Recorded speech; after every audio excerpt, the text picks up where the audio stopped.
Donc, nous accueillons ce soir Bernard Hugonnier qui fait partie du projet Ange et du think tank Ange pour une conférence sur les travaux de l'OCDE sur la gouvernance et le pilotage des établissements scolaires et l'évolution du métier du chef d'établissement, donc une thématique centrale dans notre projet Ange. Donc, dans le très riche CV de Bernard, je ne retiendrai qu'un élément.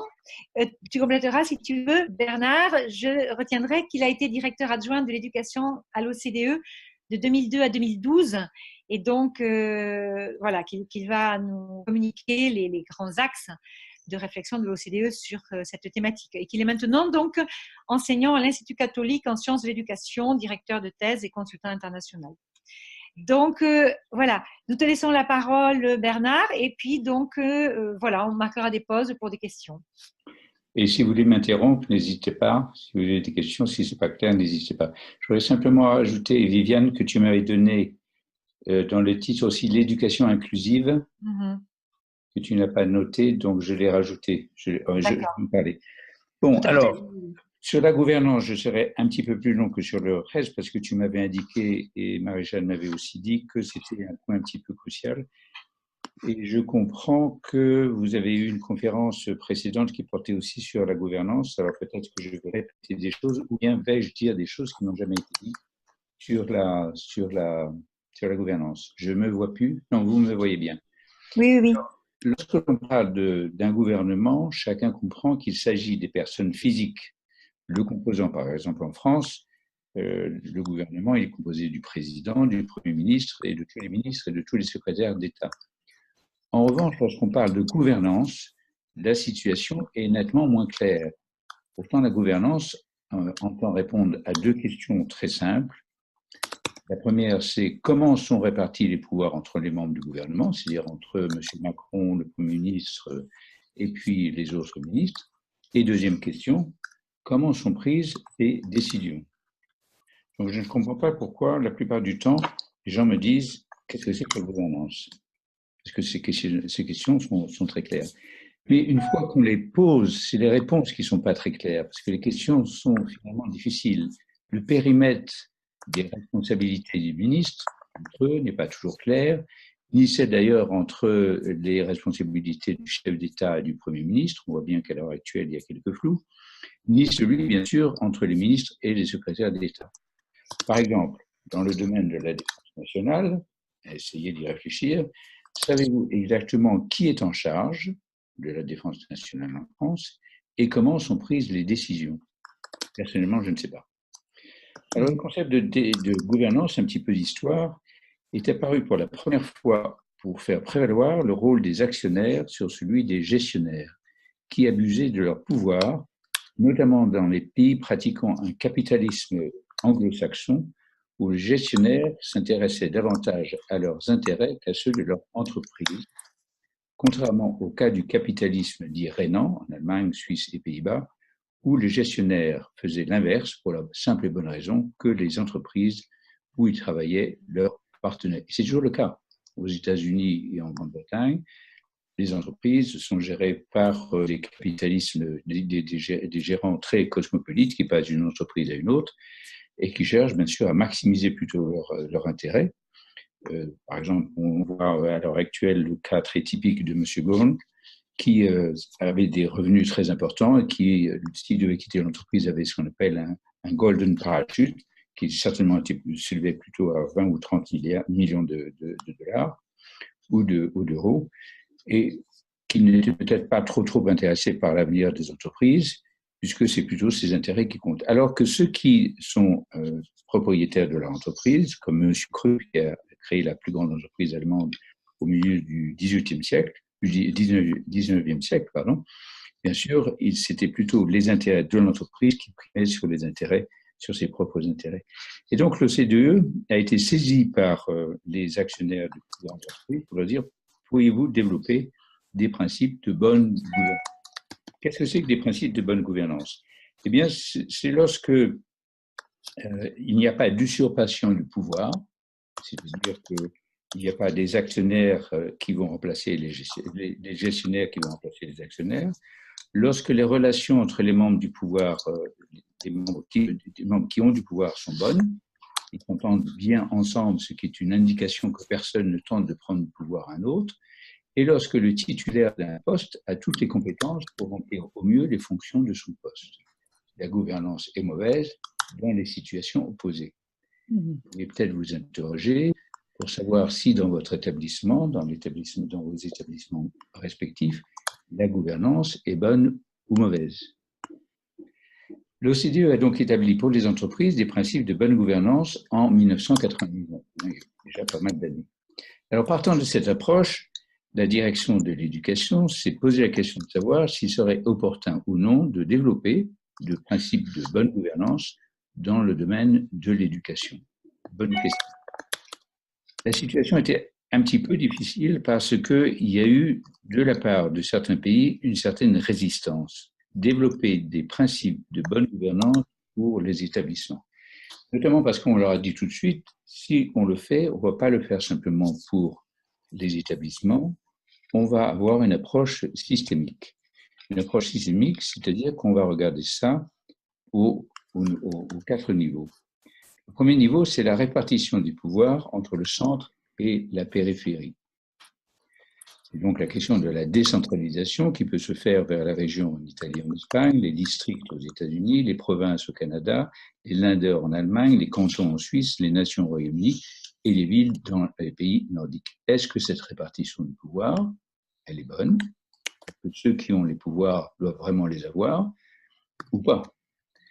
Deuxième niveau, c'est la répartition des pouvoirs entre les entités décentralisées et les établissements d'enseignement. Par exemple, en France, le niveau inférieur, c'est bien sûr les académies, et le niveau inférieur, ce sont les écoles. Ensuite de ça, le troisième niveau, c'est la répartition du pouvoir au sein de chaque établissement. Et enfin, le quatrième niveau, que nous ne connaissons pas beaucoup en France, c'est la répartition des pouvoirs au sein de communautés d'établissements. Il y a certains réseaux en France, notamment dans le système éducatif catholique, mais il n'y a pas vraiment de communautés d'établissements qui coopèrent entre eux, comme il en existe, par exemple, en Belgique, notamment en Flandre et en Angleterre. Donc, l'OCDE a étudié au sein des pays de l'OCDE ces 4 situations pour voir dans quelle mesure, quelles étaient les évolutions les plus importantes sur les 15 dernières années et quelles leçons on pouvait en tirer. Sur la question de la décentralisation, c'est la répartition, je rappelle, des pouvoirs entre le centre et la périphérie, il y a eu peu de changements importants durant ces 15 dernières années. Donc, il y a dans ce domaine une grande stabilité. Sur la question de l'autonomie, répartition du pouvoir entre la périphérie et les établissements d'éducation, la situation évolue vers davantage d'autonomie, mais un rythme assez lent. Je dois souligner à ce titre que parmi les pays de l'OCDE, la France est un des pays, peut-être même le pays, qui a la plus faible autonomie, c'est-à-dire les établissements ont la plus faible autonomie, que ce soit en gestion administrative, que ce soit en gestion financière, que ce soit dans la gestion des ressources humaines. La France est un pays qui a le plus faible autonomie. Il n'y a pas beaucoup d'évolution d'ailleurs dans les dernières années. En ce qui concerne la répartition des pouvoirs au sein des établissements eux-mêmes, on s'éloigne du modèle du chef d'établissement, chef tête d'épingle, c'est-à-dire celui qui dirige tout et qui ne donne aucun pouvoir à quiconque, pour se diriger vers un leadership dit partagé, c'est-à-dire le chef d'établissement qui partage un petit peu ses pouvoirs avec des professeurs principaux, mais on s'éloigne totalement d'un système qui serait une autogestion par les enseignants, qui existe dans certains pays, notamment des tout petits pays, parce que c'est un système où il y a des situations de grande instabilité et de désordre. Et en matière de communautés d'établissements qui s'entraident entre eux, comme je l'ai dit, les cas sont assez rares en Angleterre et en Flandre, mais c'est certainement, suivant les analyses que nous avons pu faire, une solution d'avenir. J'y reviendrai tout à l'heure pour vous donner un exemple.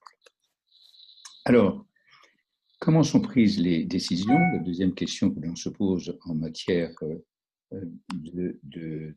concernant les chefs d'établissement et dans la matière, bien sûr, de gouvernance. Reprenons donc les 4 cas. La première, c'est la décentralisation. Les chefs d'établissement doivent répartir leur temps de travail différemment suivant la configuration à laquelle ils font face. Suivant la dernière étude Thalys dont vous avez parlé, de 2013. Viviane m'avait dit qu'il fallait que je m'y réfère. J'ai fait mon devoir. Celle de 2018 est en cours. De l'ordre de 40% du temps de travail des chefs d'établissement sont consacrés à des tâches administratives et de direction. 40%. Or, la formation des chefs d'établissement à ces tâches diffère grandement d'un pays à un autre. Vous allez être tout à fait étonné par ces pourcentages. Elle est de 45% au Danemark, 35% en Australie, entre 20 et 30% au Portugal, en Angleterre, en Lettonie, puis elle baisse drastiquement puisqu'on tombe entre 10 et 20% dans des pays comme la Norvège, la Pologne, la Slovaquie, l'Israël, et puis on arrive à 10% et même moins en France, la Finlande, la Belgique, l'Italie, la Suède, les Pays-Bas, la Corée et le Japon. Moins de 10%. C'est-à-dire que moins de 10% des chefs d'établissement en France sont aptes à remplir convenablement leurs responsabilités en matière administrative. Je rappelle, une des conditions d'une bonne gouvernance, c'est que ceux qui ont des responsabilités ont toutes les compétences pour pouvoir remplir les fonctions de leur poste. Bernard, juste, est-ce que je peux t'interrompre juste pour poser une question sur ces stats, parce que ça a dû m'échapper, mais les chiffres que tu donnes, ils sont… Dans ta liste. Comment on les obtient? Dans ta liste. Tu vas sur le site de l'OCDE. Non, pas où je trouve les chiffres, mais… ce sont des questions que nous pose aux professeurs, aux enseignants. Dans l'enquête Thalys, c'est une enquête qui est posée auprès des enseignants et pays qui acceptent que cette enquête soit faite. Donc, c'est une enquête volontaire. L'enquête Thalys de 2013, c'était la deuxième enquête. La France n'avait pas participé à la première enquête parce que les autorités françaises ne voulaient pas que les enseignants répondent à cette enquête. Et c'est à la demande des syndicats français que la France a accepté que les enseignants répondent à la deuxième enquête. Et donc, ce sont des entretiens, non pas des entretiens, des questionnaires qui sont adressés aux enseignants, des enseignants qui sont choisis au hasard, mais ce sont des enseignants qui ont participé, dont les élèves ont participé à PISA. C'est ainsi que l'on peut faire le lien entre les enseignants qui ont participé, dont les élèves ont participé à PISA. Et dans PISA, tu as des élèves qui ont répondu à un questionnaire et tu as les chefs d'établissement qui ont répondu à un questionnaire.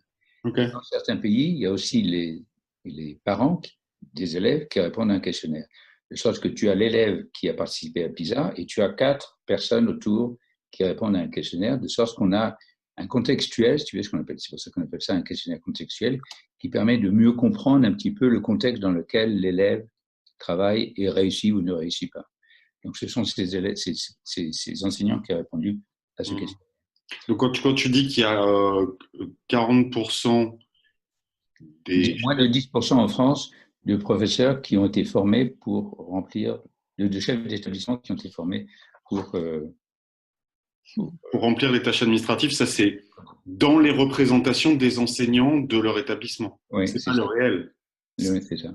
Ça ne nous dit rien sur le réel de la formation réelle. Enfin, tu vois, des chefs non, je ne sais pas exactement qu'il est. Ça nous dit ce que pensent les enseignants de la formation de leur chef d'établissement. Ouais, c'est ça, si je comprends bien? Oui, c'est ça. Donc, d'une certaine manière, ça nous dit plus. C'est-à-dire, le fait que le chiffre soit plus bas, par exemple, en France qu'au Portugal, ça nous dit que les enseignants français ont une plus mauvaise image de leur chef d'établissement que les enseignants portugais, mais ça ne dit pas réellement que l'un est mieux formé que l'autre ou inversement. Si, non, je comprends bien. C'est toi qui fais les conjectures, c'est toi qui dis que l'enseignement français a une moins bonne image que l'enseignement portugais. Les 10% que tu cites, c'est bien les enseignants qui le disent. Oui, c'est bien que les enseignants, mais ils peuvent très bien avoir une très bonne information sur la formation de leurs profs, de leur chef d'établissement. Ouais.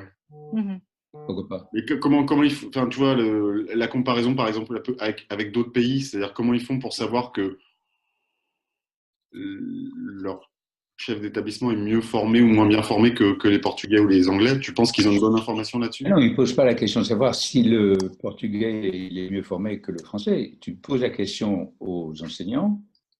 pensez-vous que le chef d'établissement est bien formé pour remplir ses tâches administratives? Ouais, ouais. Enfin, oui, c'est une représentation, quoi. Ah oui, enfin, il y a un biais humain ou un biais méthodologique qui est le même dans tous les pays. Et donc, à ce moment-là, tu peux penser que les comparaisons sont valables. Bah, les comparaisons, elles sont valables dans le sens où elles te disent, elles te donnent le sentiment des personnes. C'est un peu comme quand tu demandes aux personnes, est-ce que vous avez l'impression d'avoir une bonne vie, quoi. Tu vois, ça te dit rien sur la vie réelle des gens.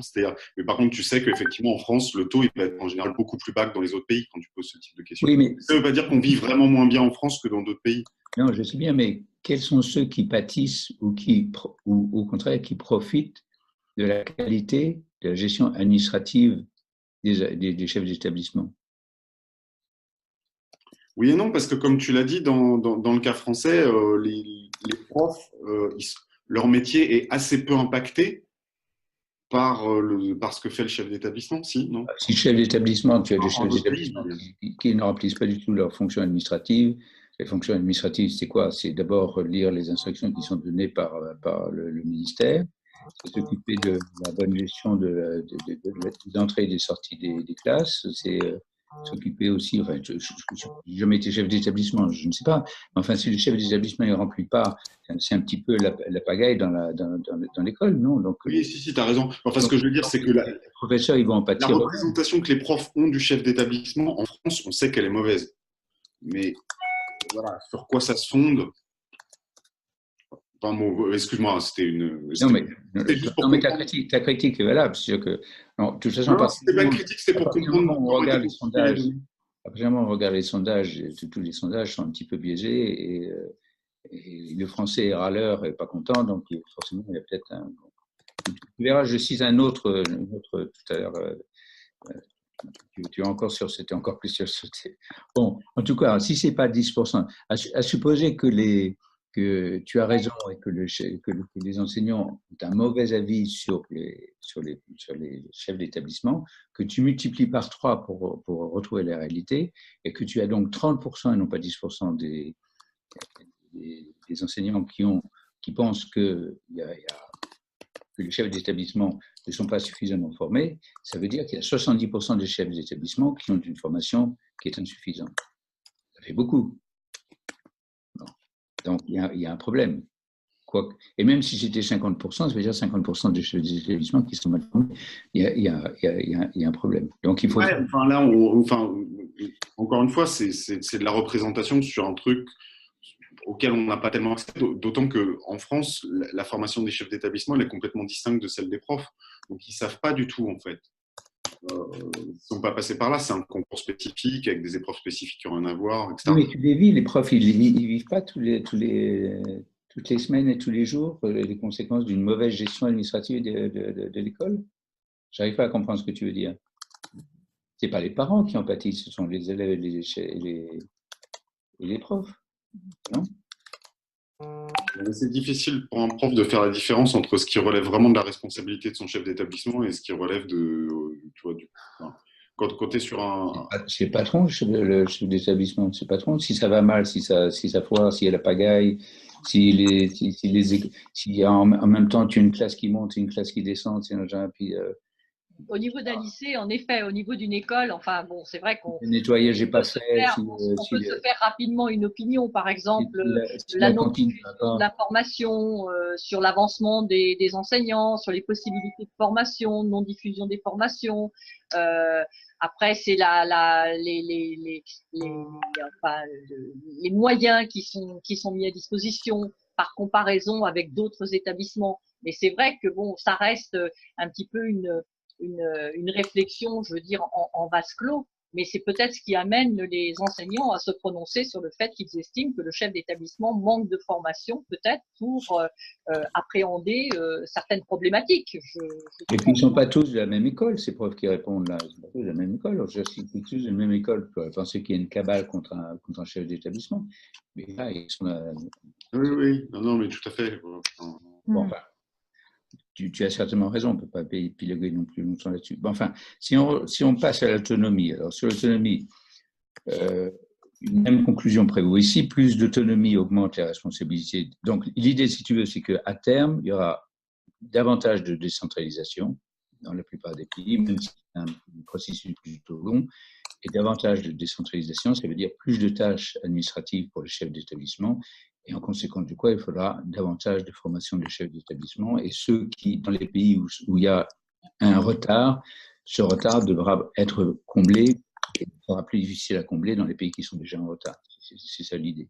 Et la France étant déjà très en retard, ou peut-être pas trop en retard, enfin, je ne sais pas comment on peut le dire, enfin, il y a un effort plus difficile en France. En matière d'autonomie, à nouveau, plus d'autonomie augmente la responsabilité du chef d'établissement. Ces tâches augmenteront dans tous les départements, mais vraisemblablement davantage, les départements, pas le département géographique, vraisemblablement, d'après ce qu'on a pu lire, davantage de suivi de l'encadrement pédagogique. Or, à nouveau, selon Thalys, les chefs d'établissement sont peu ou mal formés pour cette fonction, même s'ils le sont davantage que pour les tâches administratives. Alors, en moyenne, d'après les sondages de Thalys, ils le sont pour les pays ayant participé à l'étude Thalys à 21%, mais là encore, 21% en moyenne, mais là encore, on a de grandes disparités avec 8 pays ayant un pourcentage supérieur à 30%, autant entre 30 et 20%, la France est juste à 30%, mieux que les 10% de l'administration. Alors, encore une fois, si on prend 30%, c'est-à-dire qu'il y a 70% de chefs d'établissement qui sont insuffisamment formés à la gestion, à l'encadrement pédagogique. Et là, c'est beaucoup plus grave. C'est-à-dire que l'administration, même si on n'est pas très apte à ce genre de gestion, si on a un petit peu de bon sens, on peut s'en sortir avec la gestion administrative. En revanche, l'encadrement pédagogique, ce n'est pas quelque chose sur lequel on peut innover tout seul. Donc, il faut vraiment qu'il y ait une formation. 70% de chefs d'établissement qui manquent de formation pédagogique, ça va être nettement plus difficile à combler et tout le monde le considère que ceci est important. J'ai un petit quiz pour vous réveiller, même si vous êtes plutôt endormi. Dans les 34 pays de l'OCDE, les chefs d'établissement ont-ils plus d'autonomie, petit 1, pour recruter les enseignants, petit 2, pour s'en séparer, ou petit 3, pour déterminer leur augmentation de salaire? Alors, qui lève la main pour le petit 1, pour recruter les enseignants?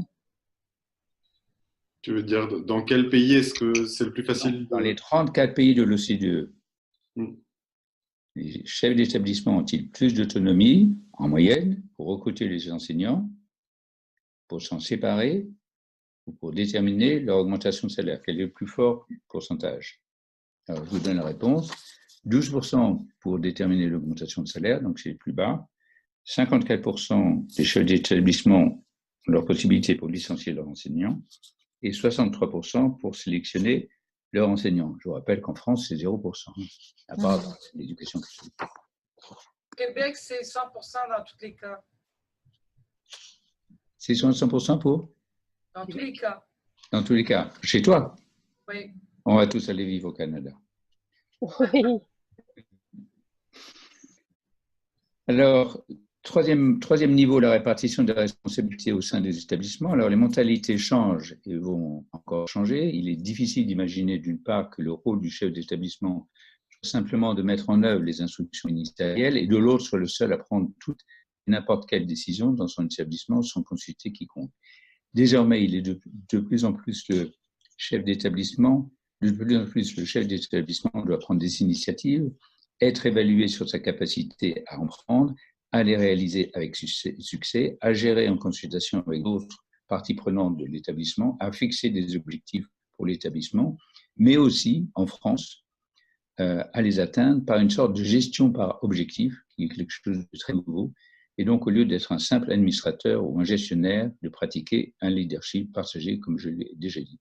Donc une gestion par objectif, c'est vraiment quelque chose de nouveau qui, bien sûr, s'inscrit très, très doucement dans la mentalité des chefs d'établissement. Et enfin, la communauté d'établissement, je veux le souligner parce que c'est quelque chose qu'on observe, bien sûr, comme je dis, simplement à Bruxelles, en Flandre et en Angleterre, mais on a vu aussi à Shanghai, parce que Shanghai, c'est une région de Chine qui a des notes particulièrement élevées dans PISA et qui produit aussi le même genre de communauté d'établissement. En Grande-Bretagne, on avait noté dans l'étude PISA qu'on avait deux cas. On avait deux établissements en Angleterre, dont l'un où les élèves étaient très performants et l'autre qui connaissait la situation exactement opposée, avec en plus des troubles sociaux et qui, après une coopération avec le premier établissement, avait connu un spectaculaire redressement. Donc, les conclusions d'ensemble sont qu'il convient que ces développements, les suivants sont nécessaires. À l'avenir, les chefs d'établissement devront avoir plus de responsabilités. Ils devront être mieux préparés pour cela et en conséquence être mieux formés, notamment pour les tâches administratives et l'encadrement pédagogique. Ils devront partager ces responsabilités tant en amont vers la communauté d'établissement qu'en aval vers les enseignants. Ils devront donc favoriser le travail en équipe parmi les enseignants ainsi qu'une approche systémique des politiques et des pratiques d'encadrement. Ils devront s'appuyer davantage sur l'engagement des acteurs plutôt que sur leur conformité à des injonctions. Ils devront enfin procéder à l'évaluation régulière des enseignants et en tirer les conclusions pour une éventuelle formation professionnelle. Là encore, ce serait une révolution. Vous savez tous que dans le secteur privé, on a au moins une évaluation annuelle d'où on tire une conclusion sur les formations professionnelles. Et dans le système éducatif français, ce n'est absolument pas fait. Il y a une totale séparation entre l'évaluation et les évaluations et les formations professionnelles. Alors, j'en aurais terminé lorsque je vous aurais dit que, outre toutes ces évolutions, il y aura besoin pour les chefs d'établissement de prendre en compte deux besoins absolument urgents. Le premier, c'est d'adapter le système éducatif aux besoins de la mondialisation. Et le second, c'est de lutter contre les inégalités scolaires, puisque sur ces deux points, leurs responsabilités vont aussi s'accroître. Alors, il me reste combien de temps, Viviane? 10 minutes, 5 minutes. Bon, je réponds à sa place. Oui, il est 19h, 10 minutes si tu veux, Bernard. 10 minutes, ok. Alors, c'est la mondialisation qui nécessite que l'éducation réponde mieux qu'hier aux besoins des entreprises. Je vous signale d'abord qu'il y a dans le dernier numéro de Foreign Affairs, la revue américaine sur les affaires internationales, qui, à mon sens, est une des meilleures revues au monde. Ces besoins sont principalement de deux types. Les entreprises réclament de plus en plus que les jeunes diplômés soient très flexibles, puisque les entreprises pensent que ceux qui ont des compétences qui sont trop verticales ou trop professionnelles et qui n'ont aucune flexibilité ne peuvent pas rester très longtemps dans les mêmes entreprises. Alors, ce qui compte, bien sûr, davantage que les compétences purement professionnelles, ce sont les compétences dites transversales que tout employé doit posséder. Vous le savez, par exemple, le numérique ou la communication. Mais parmi ces compétences, la plus importante, c'est la résolution de problèmes. Or, cette compétence nécessite un apprentissage, non pas par discipline, comme c'est le cas dans la plupart des systèmes éducatifs du monde, mais une éducation par thème, et là j'aimerais bien avoir l'avis de Michel là-dessus, comme le font déjà l'Estonie, ou par phénomène, comme en Islande. Par exemple, un thème peut être celui de l'eau, qui peut être décliné suivant la physique, la biologie, l'écologie, la politique, la sociologie, etc. Or, l'enseignement de telles compétences et de l'enseignement par thème nécessite évidemment une modification profonde de l'organisation scolaire dans ces temps et ces lieux, ce qui va conférer un rôle essentiel aux chefs d'établissement. Notons que l'Estonie et la Finlande, qui utilisent donc cette nouvelle forme de pédagogie, ont les élèves qui ont les meilleurs scores des enquêtes de PISA. Est-ce que, Michel, tu peux me dire si, dans ton école, on utilise déjà ces formes de pédagogie totalement nouvelles? Oui, on les utilise notamment en fait, on utilise, c'est une stratégie parmi d'autres, mais c'est une stratégie qui est utilisée en bioécologie où chaque année a un thème. Première année du programme technique de bioécologie a un thème qui est justement l'eau. La deuxième année, c'est un thème sur la flore et particulier, les étudiants choisissent. Et la dernière année, c'est, si ma mémoire est bonne, je pense que c'est relié à la faune spécifiquement, mais les étudiants choisissent des thèmes et tout le monde travaille dans une approche programme, c'est-à-dire chaque discipline contribue à la construction des connaissances et des compétences des étudiants dans la logique du thème. Ça, c'est une stratégie, mais je te dirais, Bernard, de plus en plus chez nous, ce sont des cliniques écoles pour les programmes techniques. En enseignement supérieur, pour les programmes préuniversitaires, le thème est fort utile, mais en apprentissage technique, on va aller plus vers des logiques appliquées cliniques écoles qui s'apparentent à des écoles entreprises qui s'apparentent au milieu du travail, tu vois. Et pour bien identifier la contribution des diverses disciplines, parce que l'étudiant va être dans une situation où, par exemple, je ne dis pas en vente, par exemple, si on a une clinique école en comptabilité et gestion, ils vont faire du marketing, c'est un des cours, ils vont faire de la vente, ils vont faire une approche client, c'est un cours de psychologie, il y aura des notions comptables, des notions plus globales d'économie, cours d'économie. Enfin, tout ça est contributif au rôle de l'étudiant dans son entreprise école.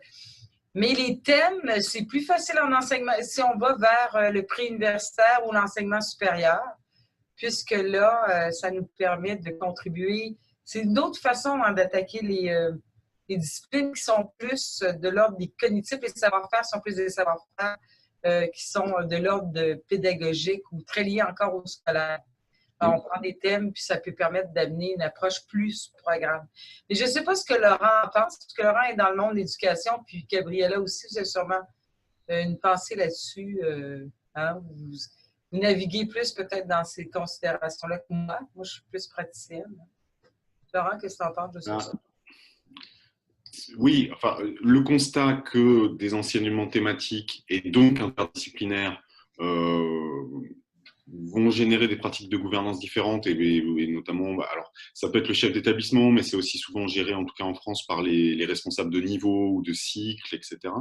En tout cas, oui, ça change les pratiques. On a quand même ça en France aussi, avec des dispositifs qui ont été mis en place ces dernières années, voilà, des enseignements interdisciplinaires, disons, qui font intervenir conjointement des profs de plusieurs disciplines. Moi, je l'avais observé sur plusieurs choses, mais notamment depuis 2016 sur les questions du numérique, puisque les enseignements numériques impliquent que les profs de technologie travaillent avec les profs de mathématiques.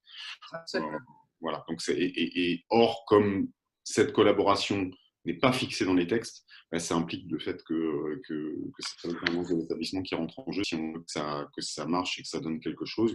Mais c'est sûr qu'il y a d'autres pays qui sont bien plus avancés sur ces enseignements thématiques interdisciplinaires. Effectivement, en Angleterre, c'est des choses qui sont beaucoup aussi. Voilà. Ouais. J'ajouterais quelque chose là-dessus, c'est que je n'ai pas parlé de la gouvernance, mais du point de vue de la gouvernance, ça amène un élément intéressant, c'est-à-dire que comme on s'adresse à un groupe d'enseignants, une échelle plus grande de besoins, on peut rationaliser davantage les besoins puis répondre au groupe.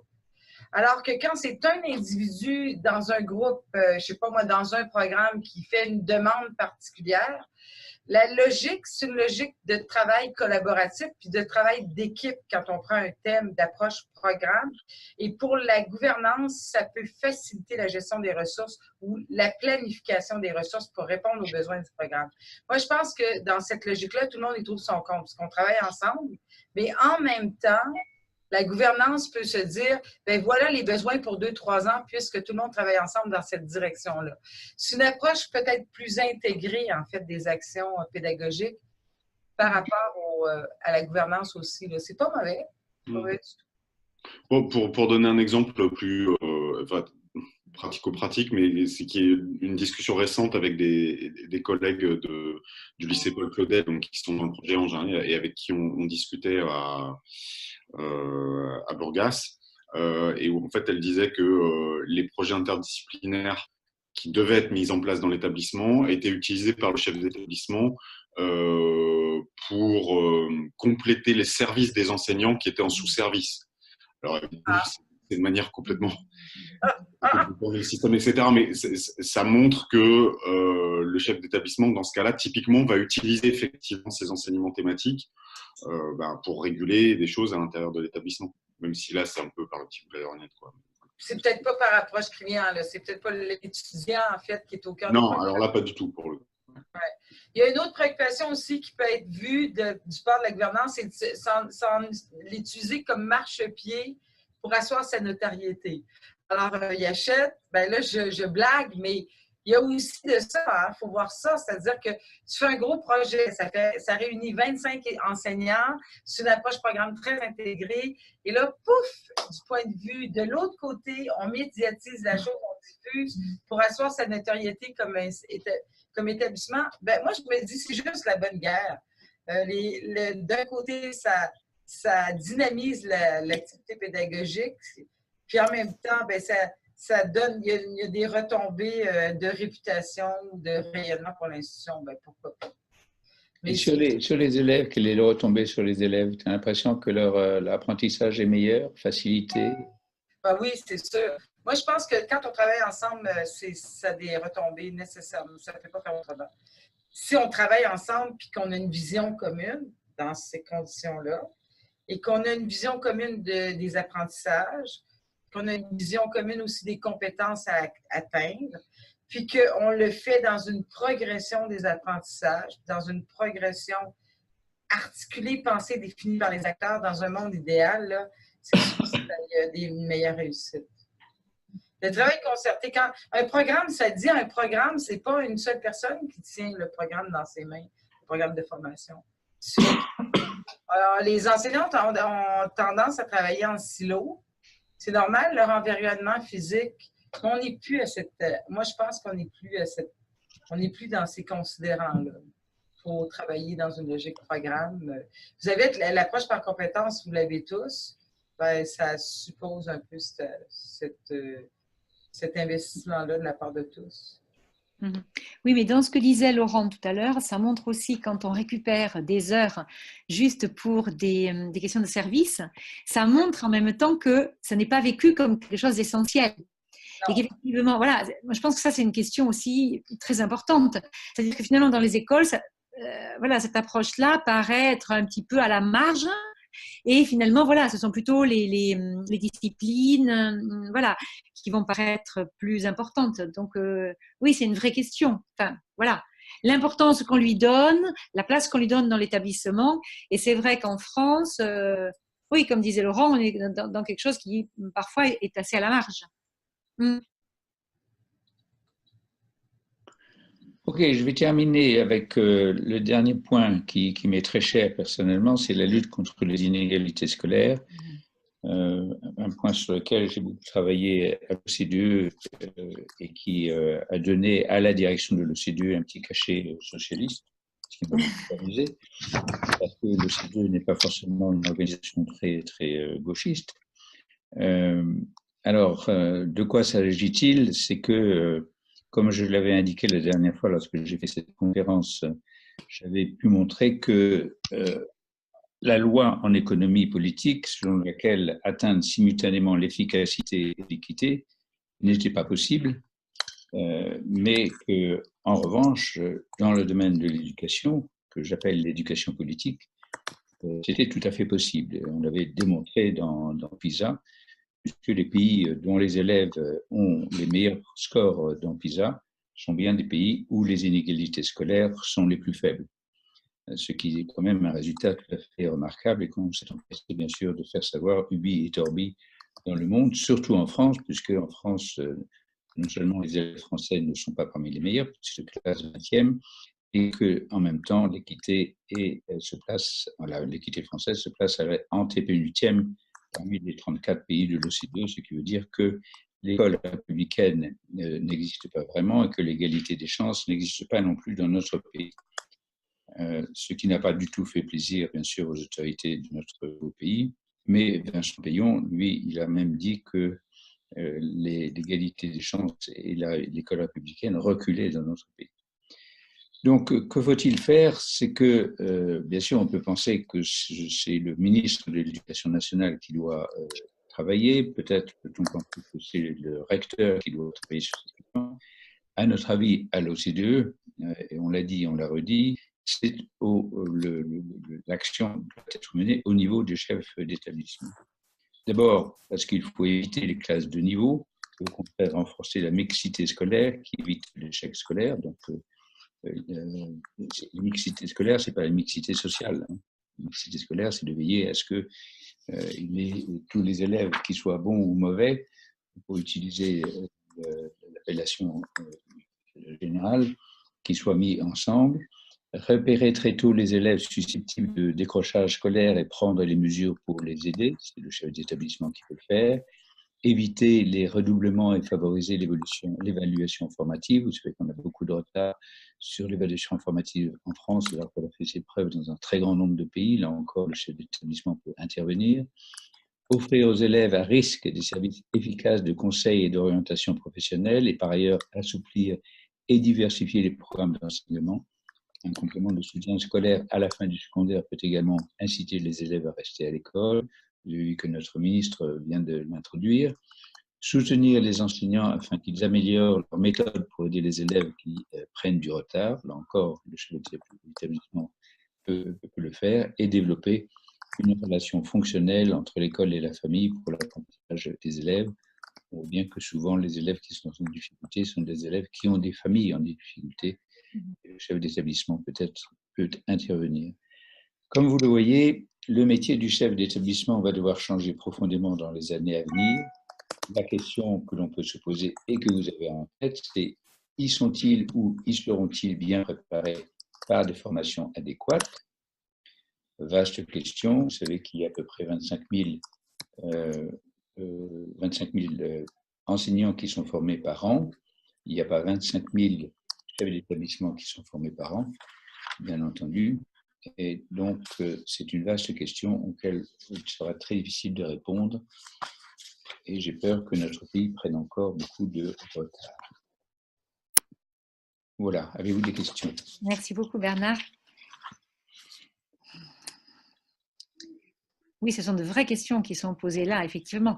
Et à l'ère de la gouvernance, justement, dans une société, à l'ère du numérique, je veux dire, est-ce qu'il y a justement des priorités dans celles que tu as données, qui te paraissent, par exemple pour notre projet, est-ce qu'il y a dans les établissements expérimentaux, pour les chefs d'établissement, des priorités? À l'ère du numérique? Numérique. Je crois que le numérique peut grandement faciliter la tâche du chef d'établissement s'ils savent l'utiliser. Mais ce qu'il faut, c'est qu'il y ait une volonté commune. C'est-à-dire que si tu prends les notes, la transmission des notes entre les professeurs et puis les chefs d'établissement, ça doit être très, très facilité. Lorsque le chef d'établissement doit rassembler toutes les notes et puis faire les carnets et puis faire les évaluations par classe, bon. Maintenant, lorsqu'on demande aux enseignants de faire des évaluations de compétences qui sont des compétences qui sont, comment disons, des compétences comment on appelle ça déjà, ces compétences bon, je ne trouve plus le mot. Ce n'est pas un professeur qui évalue simplement une compétence, ce sont des professeurs qui évaluent des compétences en même temps. Bon, si on utilise le numérique, ça ne doit pas être très compliqué non plus à le faire en même temps, mais j'ai vu des professeurs qui disaient oui, mais je n'ai pas un ordinateur qui, etc. S'il y a un chef d'établissement qui a la volonté d'organiser cela avec, je sais pas, ça ne doit pas être très, très compliqué. Donc le numérique doit indiscutablement faciliter la tâche des enseignants. Et même si on a des bons rapports avec les parents grâce au numérique, on peut très facilement résorber les problèmes d'absentéisme ou d'arrivée en retard des élèves. Dans certains établissements, dès qu'un élève est en retard, il y a un courrier qui est envoyé immédiatement aux parents. Dans certains établissements, maintenant, il n'y a plus tous les élèves ont un petit truc, soit au cou, soit au poignet, et donc ils rentrent dans l'établissement, une lecture automatique de l'arrivée de l'élève, et ça veut dire que 3 secondes plus tard, il y a une liste qui est faite par informatique, et si les élèves sont en retard, automatiquement, il y a l'ordinateur qui envoie un message aux parents pour leur dire que l'élève est en retard. Donc, vous voyez que l'informatique peut indiscutablement faciliter et alléger la tâche administrative, des élèves. L'arrivée dans les cours, l'arrivée au moment des repas, tout ceci se gère très facilement par l'ordinateur. Encore une fois, il faut qu'il y ait une volonté de la part du chef d'établissement de le faire et de l'organiser. Si le chef d'établissement n'a pas d'affinité avec l'ordinateur, malheureusement, ça ne se fera pas. Et si le chef d'établissement il est un petit peu âgé, ça ne se fera pas. Je suis allé avant-hier chez un médecin, et le médecin il ne voulait pas utiliser la carte vitale et il prenait un chèque parce qu'il me dit je ne sais pas utiliser la carte vitale. Bon. C'est quand même absolument incroyable en 2018. J'imagine qu'il y a aussi des chefs d'établissement qui sont dans ce niveau de connaissance du numérique. Après, je rebondis sur ce que tu dis, mais sur la facilitation administrative, enfin, sur la facilitation des tâches du chef d'établissement, oui, je suis d'accord avec toi, les outils sont faits pour faciliter. En même temps, ce qu'on voit aussi, c'est des outils qui démultiplient le travail à la fois du chef d'établissement et des enseignants. Tu vois, les outils qui sont mis en place aujourd'hui dans les établissements qui s'appellent l'école directe ou autres, qui permettent notamment la communication avec les parents. Alors, autrefois, quand tu étais parent, quand tu avais la communication avec l'établissement, elle était assez compliquée, donc tu le faisais que quand vraiment il se passait un gros truc, alors qu'aujourd'hui, les parents, il y en a qui envoient 10 messages par jour à l'établissement pour dire si ou ça qui leur plaît pas ou qui leur plaît bien, et l'établissement est plus ou moins un petit moment, il y a un message. Mais je suis désolé, il suffit d'établir un protocole. Si tu laisses la porte ouverte, tout le monde rentre. Si tu dis voilà les critères pour entrer, les gens apprennent. Oui, mais ce que ça veut dire, c'est qu'on précisément. Dans les carrefours, les gens qui arrivent à droite, ils ont la priorité. Si tu dis à n'importe qui, vous pouvez faire n'importe quoi, les gens font n'importe quoi. Encore une fois, c'est un chef d'établissement, il est intelligent, il dit bon, bien sûr, si vous pouvez m'envoyer n'importe quel message, il va recevoir 3000 messages tous les jours. Mais il y a un protocole, il y a des urgences, etc., etc. Et je ne répondrai pas à vos messages si c'est n'importe quoi. Si c'est simplement pour me dire que non, je suis désolé. Bon, et crois-moi, il y a des chefs d'établissement qui savent faire, et c'est tout à fait bien organisé, il n'y a pas de pagaille, il n'y a pas de bagarre dans les cours, rien du tout. En revanche, il y a des gens qui sont... Il y a des chefs d'établissement qui m'ont dit, on nous dit, on n'a pas de responsabilité, on n'a pas d'autonomie, on ne peut rien faire, il faut toujours lever le petit doigt pour faire tout ça. Mais ce n'est pas vrai du tout, c'est pas vrai du tout. Les chefs d'établissement qui ont énormément de pouvoir, énormément de responsabilités. Et en plus de ça, c'est plutôt le recteur qui vont leur demander leur avis avant de faire certaines choses. Et il y a toujours le fameux article 34 qui permet au chef d'établissement de débloquer certaines faire des expérimentations, etc. Moi, j'ai connu un chef d'établissement dont je tairai le nom, qui était dans une banlieue à Gennevilliers exactement, hein, c'est pas facile. Eh bien, elle est arrivée à faire des expérimentations avec des syndicats difficiles et elle a réduit l'échec scolaire. Et en plus de ça, les syndicats ont accepté de travailler davantage sans être payés davantage. Et elle était soutenue par son recteur, qui était le recteur de Créteil, qui était un directeur très, très difficile. Énormément d'autorité, savoir-faire. Il faut pas. Mais il y a aussi des ânes parmi les chefs d'établissement, des gens qui sont incapables. Il y en a beaucoup même. Et dans la gouvernance, j'avais assisté à une conférence, c'était l'année dernière, je crois, où on parlait beaucoup du management par la confiance et le droit à l'erreur. Et je pense que quand on se place du côté des enseignants pour favoriser l'innovation pédagogique, c'est vouloir que soit reconnu justement ce droit à l'erreur. Et dans les méthodes de gouvernance actuelles des chefs d'établissement, ce n'est pas encore ancré dans leur comportement de gouvernant, ça. Donc, est-ce que c'est appelé à évoluer? Oui, et comment? Et Oui, comment? pour aller dans le sens de Marie-Jeanne, Bernard, est-ce qu'au niveau de l'OCDE, justement, voilà, pour impliquer les équipes, voilà, pour partager les responsabilités, voilà, est-ce qu'il y a voilà, des pistes enfin, qui sont données? Vous en êtes bien conscient quand même qu'il y a entre le monde du savoir, ce que vous qui avez travaillé, et puis le savoir qu'il y a à la Commission, le savoir qu'il y a à la Banque mondiale, le savoir qu'il y a à l'OCDE, etc., et ce que savent les gens qui travaillent tous les jours dans les écoles, et le savoir qui est transmis à l'École supérieure de l'éducation à Poitiers, où je suis allé plusieurs fois, j'ai fait une conférence. C'est pas un monde, c'est un océan. Le nombre de conférences que j'ai faites à Poitiers sur PISA, mais les gens me disent, mais c'est quoi PISA? Vous n'avez jamais entendu parler de PISA? Jamais. Et ça les amusait parce qu'il y a des graphes et des choses, des trucs animés, mais après on prenait un café, je sais que le lendemain ils avaient complètement oublié, et puis en plus de ça, ils s'en foutent. C'est pas leur truc, hein. Et la plupart des gens qui sont venus là, c'est des chefs d'établissement, des élèves chefs d'établissement, je les interrogeais, pourquoi vous voulez être chef d'établissement? Voilà.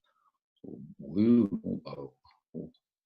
parce qu'on en avait marre d'étudier, d'être enseignant, puis on a un peu d'ambition. Voilà. C'est ça. Hein. Avoir des responsabilités, avoir un projet, se dire voilà, je veux créer, je veux diriger une école, etc.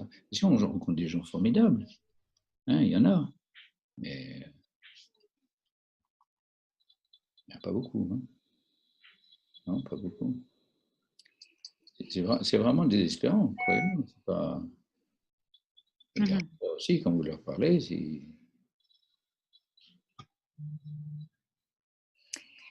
Oui, donc au niveau des objectifs qu'ils ont, oui, voilà, les objectifs, par exemple, voilà, de faire réussir tous les élèves. Oui, ça fait partie dans les objectifs que certains peuvent ne pas avoir au départ, qu'ils peuvent avoir éventuellement après, aussi quand ils sont dans des écoles, peut-être, et qui voient le public auquel ils sont confrontés. Et peut-être également que là, ils sont amenés à avoir effectivement dans les années à venir plus de responsabilités au niveau de l'évaluation des enseignants. Donc peut-être plus d'implication. Tu en penses quoi dans les établissements?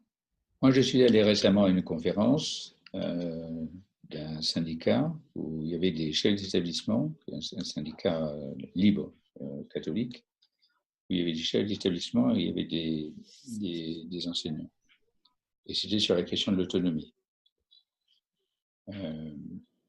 Alors, moi, j'ai fait la conférence que je fais généralement sur l'autonomie, alors montrant qu'il y a des pays où il y a de l'autonomie, et les pays où il y a de l'autonomie, c'est des pays qui généralement ont de meilleures performances de leurs élèves, et que l'autonomie dans l'avenir, c'est bien sûr le modèle du leadership partagé. Alors, ensuite de ça, il y avait des tables rondes. Il y avait une table ronde où il y avait des chefs d'établissement et il y avait des enseignants. Donc là, on parlait librement. Il y avait une quinzaine de personnes. Alors, il y avait 2-3 chefs d'établissement qui ont commencé à parler en disant nous, on ne comprend pas pourquoi tout le monde nous dit que nous, on ne veut pas qu'il y ait davantage d'autonomie. Si, nous, on veut bien qu'il y ait davantage d'autonomie, mais on nous dit aussi qu'il y a davantage d'autonomie, ça veut dire que ça veut dire qu'il y a davantage de responsabilités pour les chefs d'établissement et les enseignants, ils ne veulent pas parce qu'ils en ont marre que nous, on ait plus de responsabilités et plus d'autorité sur les enseignants.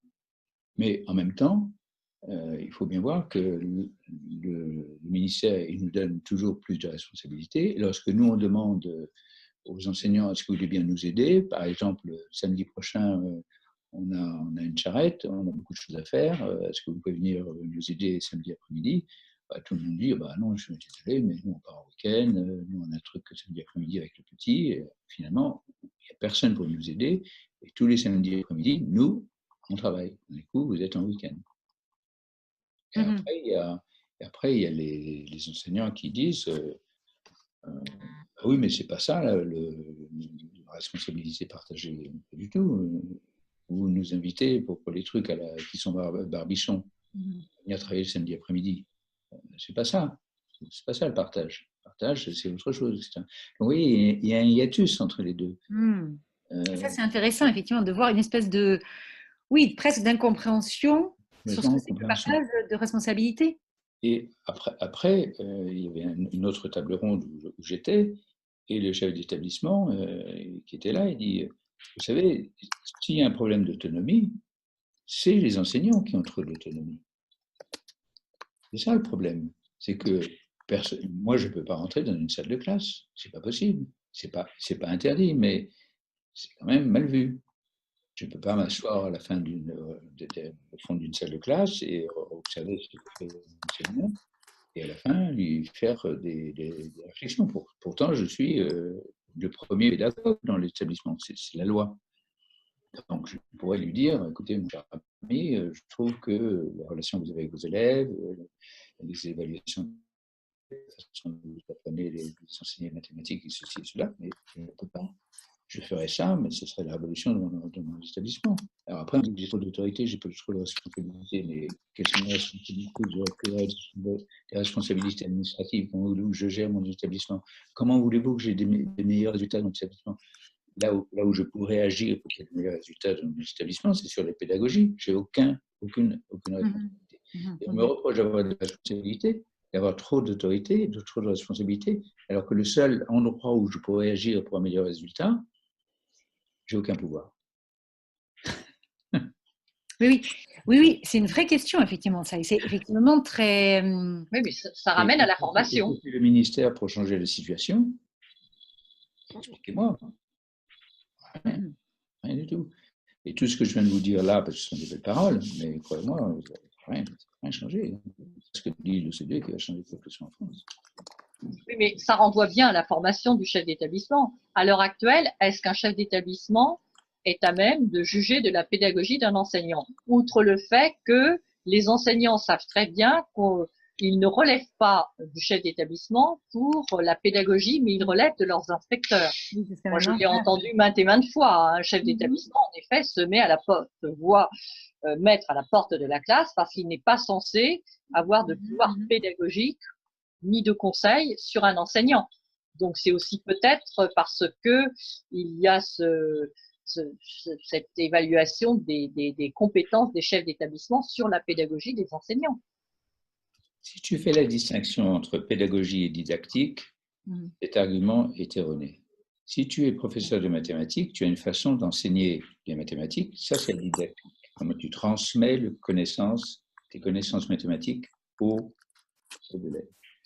Maintenant, ton rapport avec la classe, ça c'est la pédagogie. Et la pédagogie, elle est la même, quelle que soit la discipline. Le français, la géographie, etc. Le seul endroit où c'est différent, c'est la gymnastique. Et pour le reste, la pédagogie est la même. Et donc, si tu as un chef d'établissement, qui est toujours, dans tous les cas, c'est un ancien professeur, il peut très bien te faire des réflexions sur ta pédagogie, de même qu'il peut te faire des réflexions ou des conseils en matière d'évaluation. Si tu fais une évaluation qui est totalement sommative, et que tu utilises la conscience macabre, il peut très bien te dire, mon cher ami, arrêtez un petit peu. Faire des commentaires sur ta pédagogie. Là où il ne peut pas te faire des commentaires, si tu es professeur de géographie et qu'il est professeur de mathématiques, certainement, tu ne peux pas lui donner des conseils sur sa didactique. Donc, si tu reconnais ça, je ne vois pas pourquoi un chef d'établissement ne pourrait pas. Mais n'importe quel prof, je dis, un chef d'établissement qui n'est pas de ma discipline ne peut pas me donner des conseils. En quoi que ce soit. C'est pas vrai. C'est pas vrai. Bien sûr, oui, oui, oui. Le ministère l'accepte parce qu'il ne veut surtout pas avoir de Voilà. bagarre dans les établissements. Mhm. Donc, il se tait. Donc, il dit, ce sont les inspecteurs qui vont le faire. Et pour quelle raison? Parce qu'ils veulent protéger les inspecteurs. Tout à fait. C'est une question politique. Mais en théorie, ce n'est pas vrai du tout. Et tout le monde le sait. Tout le monde le sait. Hein? Donc, bon, on ne change rien. Mais dans la nouvelle formation, effectivement, des chefs d'établissement, donc pour des rôles et des responsabilités qui vont être quand même différents dans les années à venir, puisqu'effectivement, on peut penser quand même qu'au niveau de la pédagogie, ils vont certainement avoir un rôle qu'ils n'avaient pas jusqu'à maintenant. Dans tous les cas, on a l'impression que dans les années à venir, effectivement, ils vont pouvoir intervenir à ce niveau-là dans les établissements scolaires et que ce ne sera plus uniquement les inspecteurs qui seront chargés de cela. Donc, si c'est le cas, effectivement, leur formation devra intégrer ces nouveaux rôles. Tu ne crois pas, Bernard? Je ne sais pas. Je ne sais pas comment ça va évoluer parce que je ne sais pas quelle va être. Je suis persuadé que le numérique va tout bouleverser. Mais comme je n'ai pas ma boule de cristal, je ne sais pas encore. Par exemple, je sais très bien que le numérique est utilisé par les professeurs en adaptant le numérique à leur didactique et leur pédagogie. Et je pense que c'est l'inverse qu'il faut faire. Je pense qu'il faut qu'ils changent leur pédagogie et leur didactique pour l'adapter au numérique. Or, tous les profs font exactement l'inverse. Et tant qu'ils font l'inverse, le numérique sera qu'une pince à métaux, n'importe quoi. C'est comme un pinceau. Et ça l'utiliser. Et je crois qu'un jour, on va bien s'apercevoir que, par exemple, prenons un exemple simple, et ça existe déjà dans certaines instances, mais si le professeur il fait son cours en mathématiques, il fait un cours de 10 minutes, un quart d'heure, et puis tous les élèves, ils ont une tablette ou un ordinateur, et le professeur leur donne un exercice à faire, et tous les élèves font l'exercice, et ceux qui sont bons, ils réussissent l'exercice, l'ordinateur lui dit « t'as bon », et l'ordinateur leur donne un exercice plus compliqué. Comme ça, chacun peut progresser à son niveau. Celui qui ne réussit pas l'exercice, l'ordinateur lui donne des informations lui permettant de revenir au niveau. Et s'il n'y arrive pas, il lui donne encore des informations pour revenir au niveau, etc. Puis après, il lui donne des exercices qui permettent de réussir. Et ainsi, il progresse, il revient au niveau 0. Et après, bon. Et en même temps, toutes ces informations reviennent au professeur qui voit sur son ordinateur quelles sont les principales difficultés, combien d'élèves réussissent, etc., etc. Tu vois, ça, c'est un mot. Pourquoi ça n'existe pas?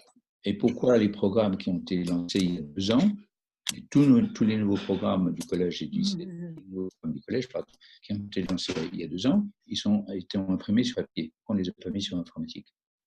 On ne les a pas développés sur informatique avec tous les exercices corrigés qui étaient sur informatique. Pour des raisons financières, bien entendu, parce que les éditeurs, ils disent on se fait tellement d'argent avec.